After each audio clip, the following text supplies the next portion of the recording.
In the dazzling heart of Beverly Hills, where wealth gleams brighter than the California sun and status is the currency of power, a single chess game transformed a night of smug privilege into a profound lesson in humility. This is the story of Diego Santos, a 17-year-old prodigy whose brilliance on the board dismantled the arrogance of those who dared to underestimate him. It's a tale of resilience, talent, and the quiet strength of proving your worth against all odds. If this story of triumph over prejudice speaks to your heart, hit that like and subscribe button for Silent Stories, where we share powerful narratives that inspire, uplift, and remind us that true greatness is earned, not inherited. The chandelier in Victoria Whitman's Beverly Hills mansion sparkled like a captured constellation, casting a golden glow over the charity gala she hosted for underprivileged youth. The irony was as thick as the vintage champagne in the guests' crystal flutes. Victoria, a millionaire heiress with a penchant for self-aggrandizement, had turned the evening into a stage for her own ego, her mansion a monument to excess with its marble floors, gilded mirrors, and imported art. Her guests, tycoons, MPs, and their impeccably dressed partners mingled in a haze of wealth, their laughter a polished veneer over their entitlement. Among them moved Diego Santos, a 17-year-old with sharp eyes and a quiet presence, navigating the crowd in a borrowed waiter's jacket and worn-out trainers that stood in stark contrast to the tailored suits and designer heels around him. Victoria, resplendent in a silk gown that cost more than a year's rent, spotted Diego weaving through the crowd, balancing a tray of canapés with practiced ease. A cruel whim struck her, born of boredom and a need to assert her dominance. "Come here, lad," she called, her voice slicing through the hum of conversation like a well-aimed dart, dripping with condescension. "Show us how you play chess in the rough parts of town." The room paused, then erupted in discreet chuckles, the kind that hid behind manicured hands and $1,000 smiles. Business magnate Mr. Hamilton, owner of 3 hotel chains across California, leaned to his wife, murmuring, "I bet he doesn't even know the knight moves in an L shape." The laughter spread, a wave of superiority rippling across the room, as if Diego were a curiosity brought in for their amusement. Carmen, Diego's mother, froze, her hands tightening around the silver tray she carried. For 20 years, she'd scrubbed Victoria's floors, polished her chandeliers, and dusted her endless collection of crystal figurines, all while raising Diego alone on a maid's wage that barely covered their rent in a cramped flat on the edge of Los Angeles. Now, she stood powerless as her employer turned her son into the evening's punchline. She'd watched Victoria evolve from a spoiled heiress into a socialite whose cruelty was as polished as her public persona. Carmen's heart sank, but her face remained a mask of resilience, a skill honed through years of enduring subtle slights and overt disdain. "Carmen, take a break," Victoria said with a saccharine smile that didn't reach her eyes. "Watch your boy play. It'll be a lesson for you both." The words stung like a slap, but Carmen held her tongue, her eyes fixed on Diego, who stood motionless, his dark gaze sweeping the room like a strategist assessing a battlefield. At 17, Diego had learned that silence was a weapon sharper than any retort. He read the faces around him, smirks of amusement, eyes glinting with the expectation of his failure, lips curled in anticipation of a spectacle. But there was a stillness in his posture, a quiet intensity that made a few guests falter, their chuckles dying in their throats. His fingers twitched as if tracing moves on an invisible chessboard, a habit born of years spent visualizing games in his mind.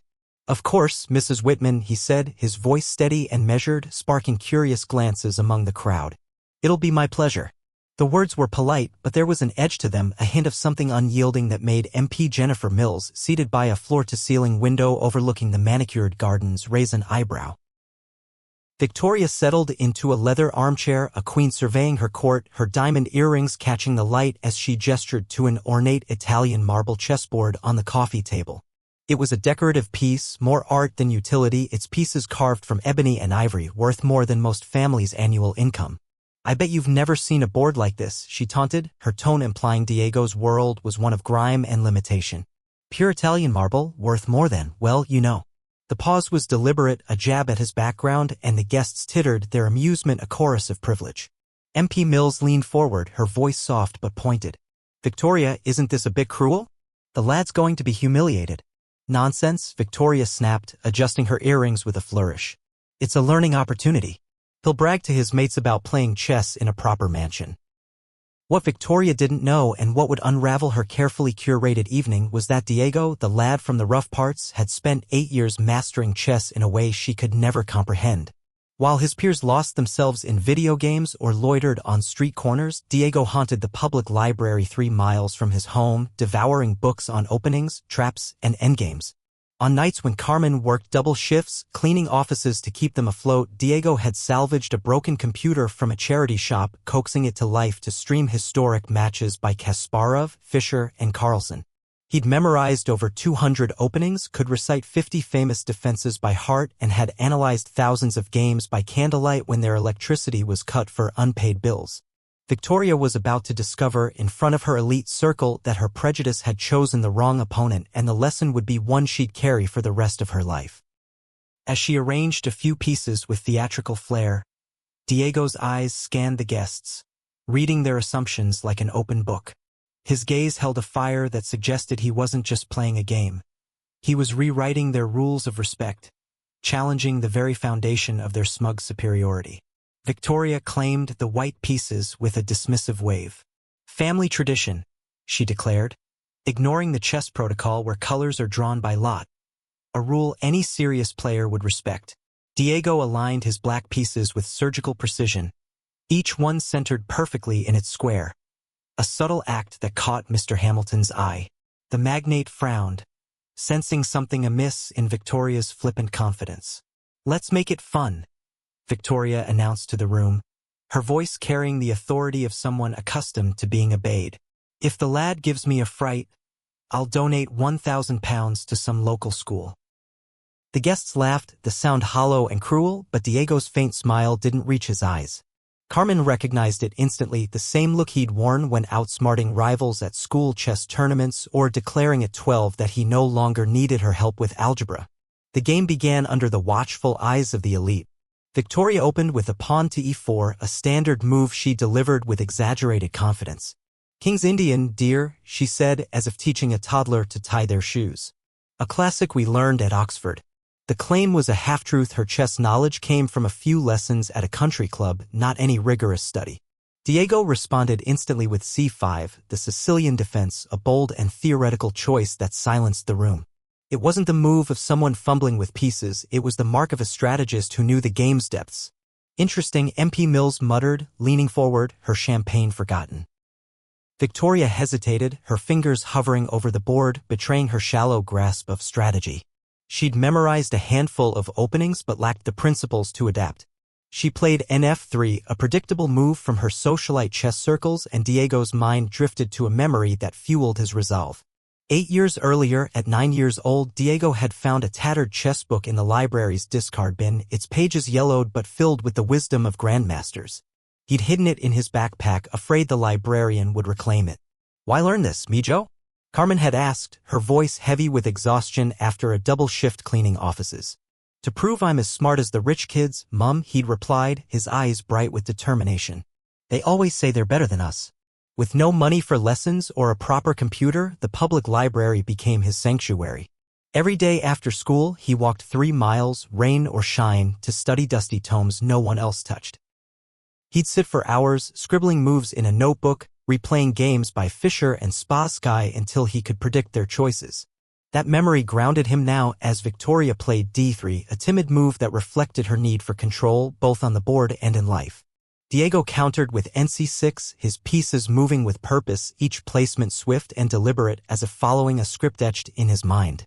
"The lad's playing too fast," Victoria scoffed, addressing the guests as if Diego were a sideshow. "Real chess requires thought." Diego paused for 15 seconds, feigning deep contemplation, then played g6, setting up a bishop's fianchetto. It seemed like a novice move, but it was a calculated step in a 10-move plan that would unravel Victoria's position. "See," she crowed, turning to the guests. "No patience." Typical. But Mr. Hamilton, who had played chess at university 4 decades ago, tensed, his brow furrowing. "Victoria, he's building a hyper-accelerated dragon," he said, his voice low. "That's advanced." She brushed him off with a wave. "Probably saw it on telly or some app." As the game unfolded, Diego took control, his pieces moving in harmony, each placement a note in a strategic symphony that transformed the marble board into a battlefield. Carmen watched from the corner, her heart racing. She knew Diego was talented, he'd won local tournaments, even beating adults with years of experience, but she'd never seen him face someone who carried themselves with such unearned confidence. For the first time in 20 years of working in that mansion, she saw a flicker of fear in Victoria's eyes, the dawning realization that she might not be as untouchable as she'd always believed. Each taunt Victoria threw, each barbed comment about the rough parts or Diego's supposed ignorance, only fueled a silent strength within him, a resolve forged in years of adversity, of proving himself in a world that dismissed him before he could speak. The guests began to notice the shift. The laughter faded, replaced by murmurs of intrigue. MP Mills set her champagne flute aside, her eyes fixed on the board. Hamilton's wife, who had been leafing through a glossy magazine, closed it quietly, her attention drawn to Diego's deliberate movements. The room's atmosphere thickened, the air charged with the weight of an impending upset. Diego's 10th move, a pawn sacrifice that seemed innocent, made Hamilton choke on his whiskey. To an untrained eye it was a mistake, to a seasoned player it was a deadly trap, a lure designed to draw Victoria into a fatal misstep. "Victoria, he's no amateur," Hamilton warned, his voice urgent.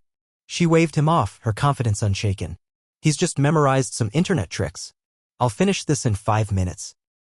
Diego stood and crossed the room to Carmen, who stood in the shadows, her hands clasped tightly. "Mum," he whispered, his voice low but carrying through the tense silence, "remember when you said I'd show them who we are?" Carmen nodded, tears welling in her eyes. She remembered the moment vividly, Diego at 15, finding her crying in their tiny kitchen, unable to afford a birthday cake. He'd hugged her and promised, "One day I'll change everything." That vow had driven him through countless nights of study, through mornings when he woke at 5 a.m. to solve chess puzzles before school, through days when their power was cut and he worked by candlelight. "That lad has more class than all of us put together," MP Mills murmured to her husband, watching the exchange between mother and son. Victoria tapped the table impatiently, her manicured nails clicking against the wood. "Can we get on? I've got places to be." Diego returned to the board, but something had changed in his demeanor. He was no longer the shy teen summoned for amusement. He was a young man carrying the weight of years of sacrifice, of secret studies in a world that offered him no favors. His 11th move was a masterstroke, creating a double threat. If Victoria protected her king, she'd lose her queen. If she saved her queen, checkmate loomed in 3 moves. "That's impossible," she stammered, her eyes darting across the board, searching for an escape. For the first time, she studied the position with genuine focus, her earlier bravado crumbling. Hamilton leaned forward, his voice barely above a whisper. "Victoria, he's outplayed you, and he's likely never set foot in a formal chess club." The guests were riveted now, their earlier amusement replaced by fascination. MP Mills abandoned her champagne entirely, her eyes locked on Diego. Hamilton's wife set her magazine aside, her gaze fixed on the board. Carmen recognized the look on her son's face. It was the same one he'd worn at 12, when he discovered the chess section at the library, or when he spent 5 hours straight studying historical games on a sluggish, second-hand computer. It was the look of a boy who woke at dawn to solve tactical problems before catching the bus to school, who turned every obstacle into a stepping stone. Victoria made a desperate move, a frantic attempt to escape the trap, but Diego had anticipated it 6 moves earlier. "Check," he said simply, sliding his queen to a position that offered 3 winning paths. The silence in the room was deafening, broken only by the faint ticking of a $15,000 wall clock. Victoria's hands trembled, not from fear but from a contained rage at being outmaneuvered by someone she deemed inferior. "You saw that sequence somewhere," she accused, her voice rising. "No one learns that on their own." Diego smiled, a calm, measured expression that unnerved her further. "You're right, ma'am. I learned it from Garry Kasparov. Not in person, I studied his 1,803 documented games. This was from his 1984 match against Karpov, Game 23. The guest's silent disapproval hit Victoria like a physical force.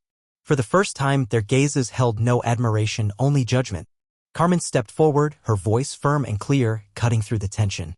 My son walked 6 miles to the library because we couldn't afford internet. He studied by candlelight when our electricity was cut. Every day he woke at 5 to learn before school. The room was utterly still, the weight of her words settling over the guests like a fog. Diego looked at his mother with a mixture of love and determination, a look that made some turn away, ashamed of their earlier laughter. "Checkmate," he said softly, placing his queen in the final position.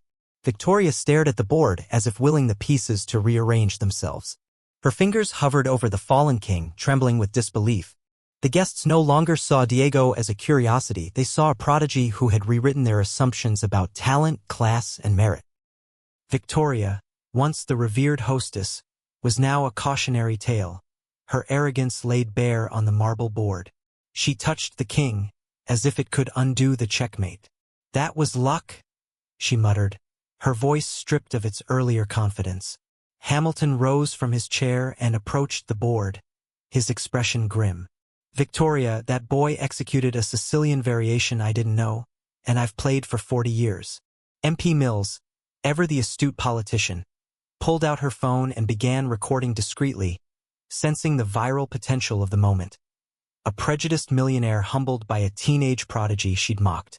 "I don't accept this," Victoria snapped, standing abruptly and knocking over a few pieces. "Something's wrong here. No one learns to play like that on their own. Someone trained him to humiliate me." Diego remained seated, his calm unshaken. "Would you like a rematch?" he offered. "Or I can play everyone here at once, if you prefer." The suggestion sent a nervous murmur through the guests. It sounded impossible, but after what they'd witnessed, no one dared doubt him. "You're being arrogant now," Victoria spat, her face flushed with anger and humiliation.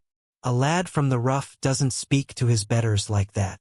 The room tensed, the air thick with unspoken accusations.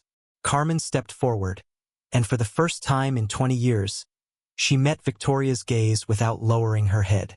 "Mrs. Whitman," she said, her voice steady, "my son isn't from the rough. We're working class and proud of it. He's not arrogant. He's honest about his abilities, something you clearly can't manage." The words hung in the air, a quiet rebuke that shifted the room's dynamics.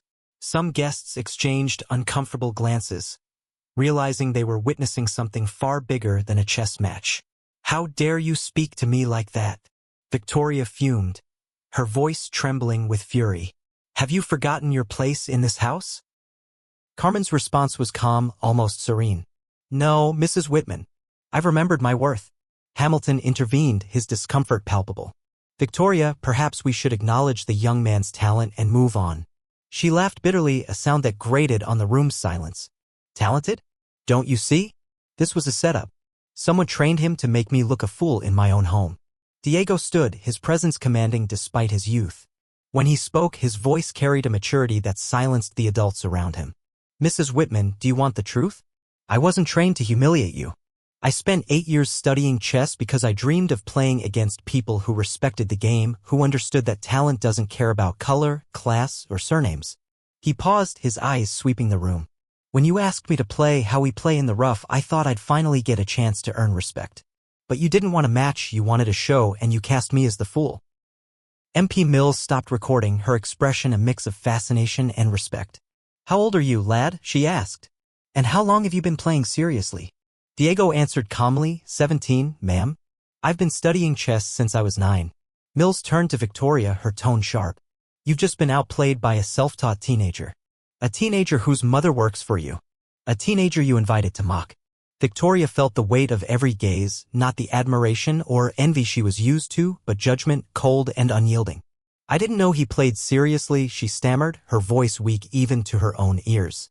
"The issue isn't whether he played seriously," Hamilton said, his irritation clear. "It's that you assumed he'd lose because he's your maid's son, because he's black, because he's poor."